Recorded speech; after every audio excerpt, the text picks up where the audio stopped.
Hello there, music fans. As August comes to a close, it's time to count down my 10 favorite prog rock and metal albums that came out in August 2023, starting with number 10, which is Oblivion and their album Protocol. This is progressive metal.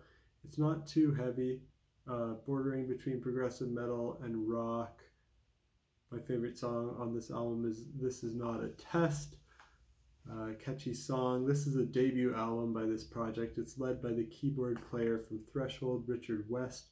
The lineup's completed with 3 renowned musicians: guitarist Rude Jolie from Within Temptation, bassist Simon Anderson from Darkwater, and drummer Darby Todd, who's played with Devin Townsend. Last but not least, Threshold's Carl Groom also contributed some great guitar solos to the record. But surprisingly, it doesn't sound that much like the bands that the members come from. You can hear some of those elements, but it's definitely got its own flavor. This album is more so for fans of Porcupine Tree. There's no harsh vocals or anything on here. It's not really that metal.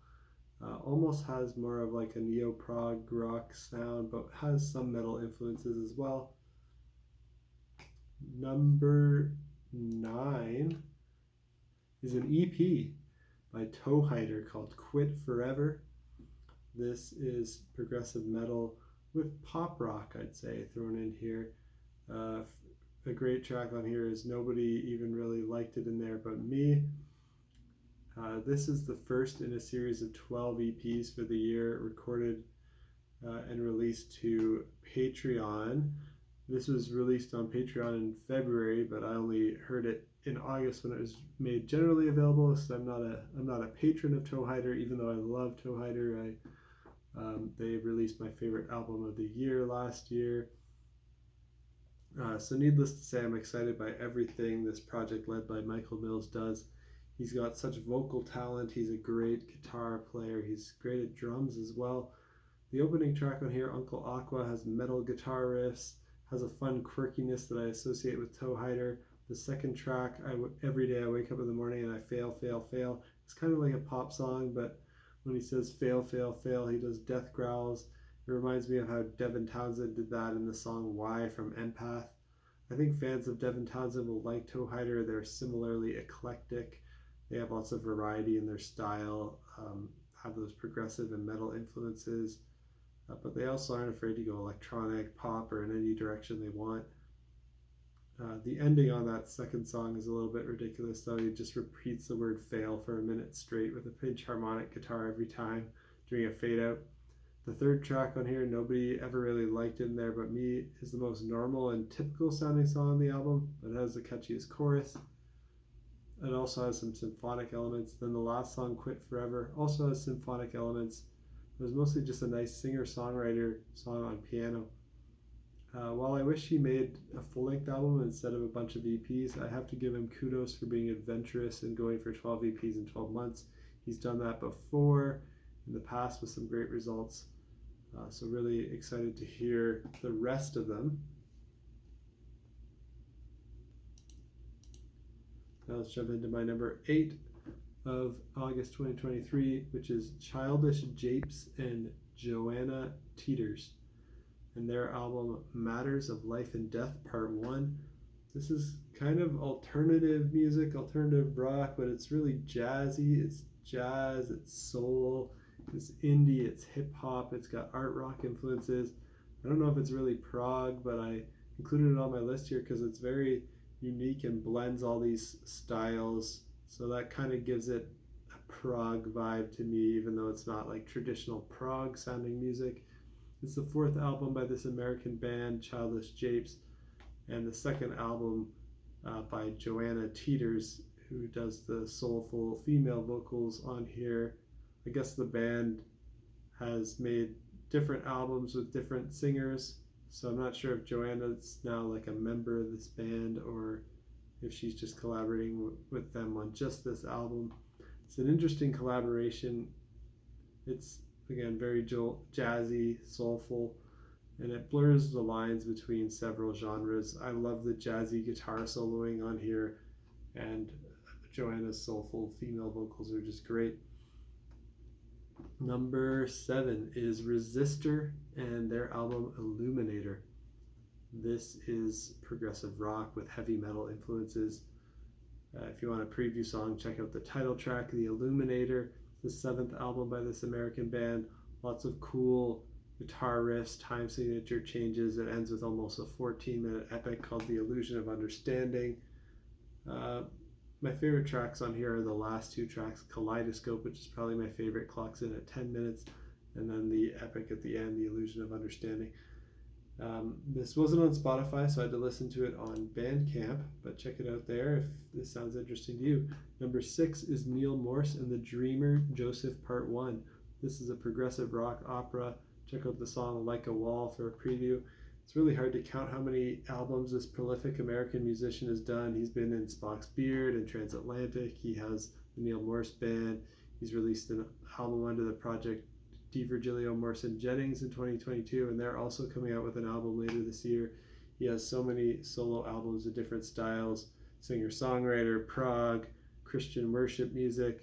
I'm not that interested in the latter personally, but he's an excellent musician. This album is progressive, but it also has this rock opera and musical theater vibe to it. There's a narrative story with many characters sung by different people. The concept here is the same as the musical Joseph and the Technicolor Dreamcoat, which is based on the character of Joseph from the Bible's book of Genesis. And now we're into my top 5 of August with number 5, which is Urne and their album A Feast on Sorrow. This is progressive sludge metal, kind of has this stoner rock and metalcore and doom, thrash, groove, and heavy metal all thrown into a blender. Check out the song Becoming the Ocean if you want a preview of this. It's the second album by this band from the UK. I really like their first album, Serpents and Spirits, so I was excited to hear this one. I think it lived up to the first one, but I might like their first album, Serpents and Spirits, just a little better. I have to listen to them more to decide for sure.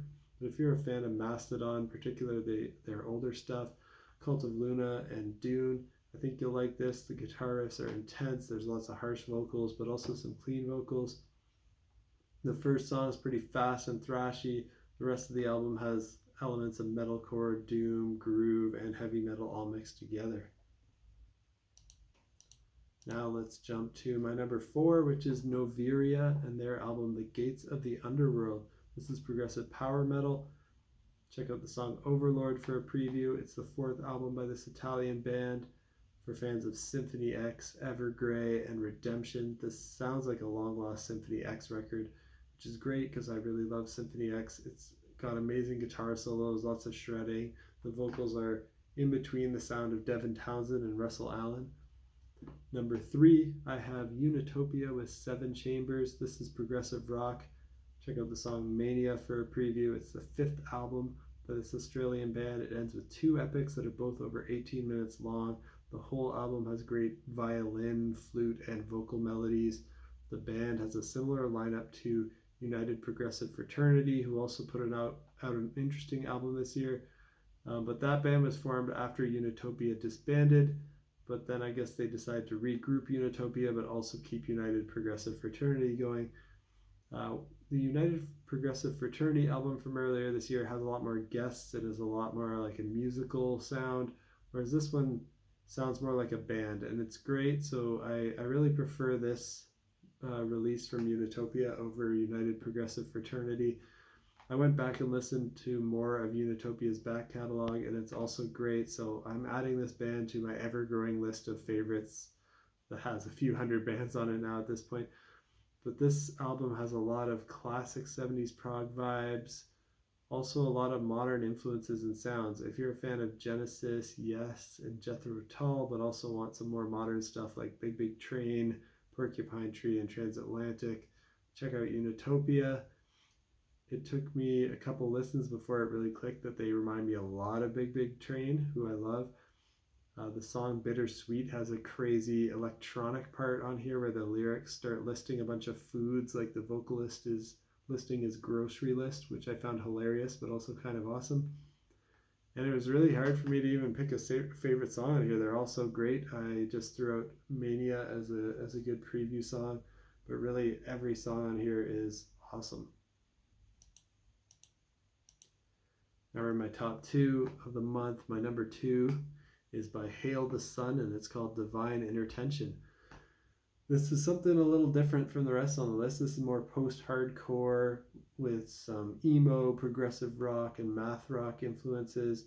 So it's still a little proggy. I guess I qualify it as prog, but it's not really like the others. It's still more in the post-hardcore and emo sound.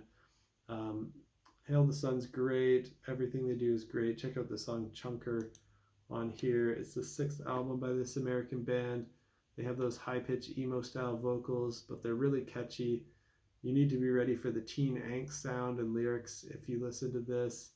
Even though the members are far from their teenage years, they have really fast guitar playing and drumming. If you're a fan of bands like Dance Gavin Dance, Idola, Protest the Hero, you'll like this. Their last album was in my top 20 albums of 2021, and I think this album has the potential to be in my top 20 of the year as well. I like all the material they put out. This is no exception. I think it's great and close to on par with their last album.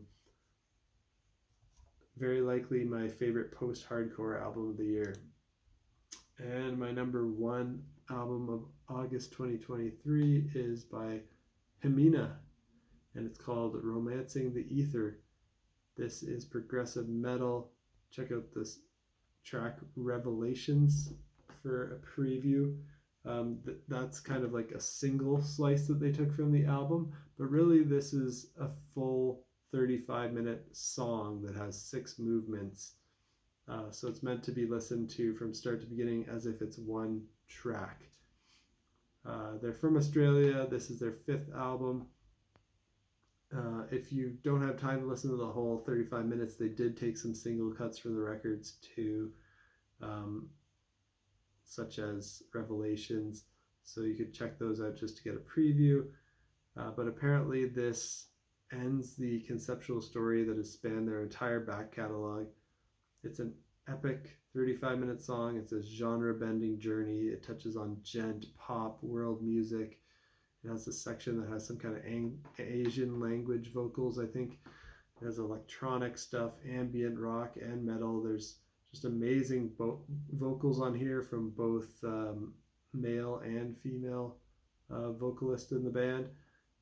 Amazing harmonies between them. Great guitar solos too. If you're a fan of Toehider, you'll definitely like this. It definitely reminds me of my favorite album from 2022, Toehider's I Have Little to No Memories of These Memories.